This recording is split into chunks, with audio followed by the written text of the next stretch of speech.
श्री एकादशी माता की जय, विष्णु भगवान की जय।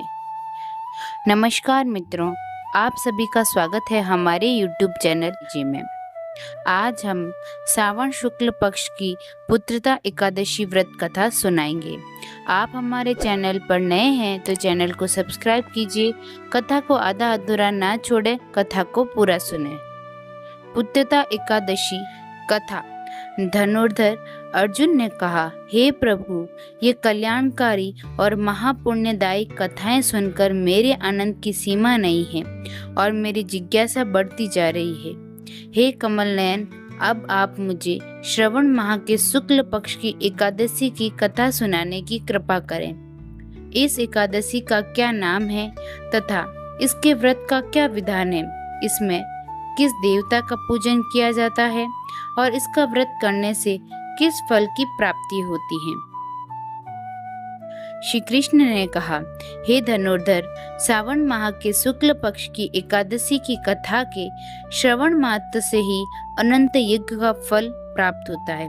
हे पार्थ, द्वापर युग के आरंभ में ही महिष्मति नाम की एक नगरी थी। उस नगरी में महाजीत नाम का एक राजा राज्य करता था। वह पुत्रहीन था, इसीलिए वह सदा दुखी रहता था।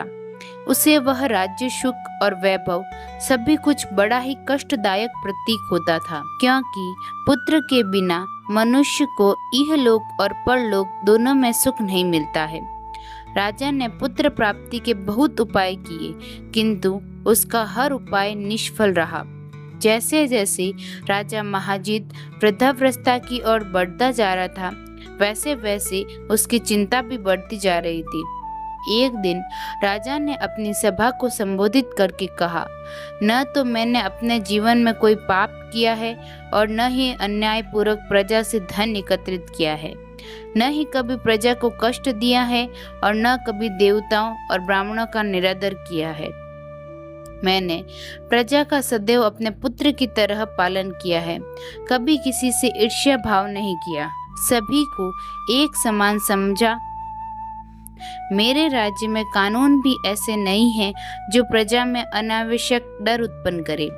इस प्रकार धर्म युक्त राज्य करने पर भी मैं इस समय अत्यंत कष्ट पा रहा हूँ। इसका क्या कारण है? मेरी समझ में कुछ नहीं आ रहा। आप इस पर विचार करें कि इसका क्या कारण है और क्या इस जीवन में इस कष्ट से मुक्त हो पाऊंगा? राजा के इस कष्ट के निवारण के लिए मंत्री आदि वन को गए, ताकि वहां जाकर किसी ऋषि मुनि को राजा का दुख बताकर कोई समाधान पा सके। वन में जाकर उन्होंने श्रेष्ठ ऋषि मुनियों के दर्शन किए। उस वन में वयोवृद्ध और धर्म के ज्ञाता महर्षि लोमस भी रहते थे। वे सभी जन महर्षि लोमस के पास गए। उन सब ने महर्षि लोमस को दंडवत प्रणाम किया और उनके सम्मुख बैठ गए। महर्षि के दर्शन से सभी को बड़ी प्रसन्नता हुई और सबने महर्षि लोमस से प्रार्थना की, हे देव, हमारे अहो भाग्य है कि हमें आपके दर्शनों का सौभाग्य प्राप्त हुआ। मंत्री की बात सुन लोमस ऋषि ने कहा, हे मंत्रीवर, आप लोगों की विनम्रता और सहृदय व्यवहार से मैं अति प्रसन्न हूँ। आप मुझसे अपने आने का प्रयोजन कहें।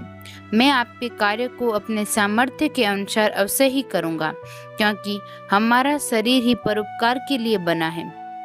लोमस ऋषि के ऐसे मृदु वचन सुनकर मंत्री ने कहा, हे ऋषिवर, आप हमारी सभी बातों को जानने में ब्रह्मा से भी ज्यादा समर्थ हैं, अतः आप हमारे संदेह को दूर कीजिए। महिष्मति नामक नगरी के हमारे महाराज महाजीत बड़े ही धर्मात्मा व प्रजा वत्सल है। वह प्रजा का पुत्र की तरह धर्मानुसार पालन करते हैं, किंतु फिर भी वे पुत्रहीन हैं। हे महामुनि, इससे वह अत्यंत दुखी रहते हैं। हम लोग उनकी प्रजा हैं, हम भी उनके दुख से दुखी हो रहे हैं, क्योंकि प्रजा का यह कर्तव्य है कि राजा के सुख में सुख माने और दुख में दुख माने।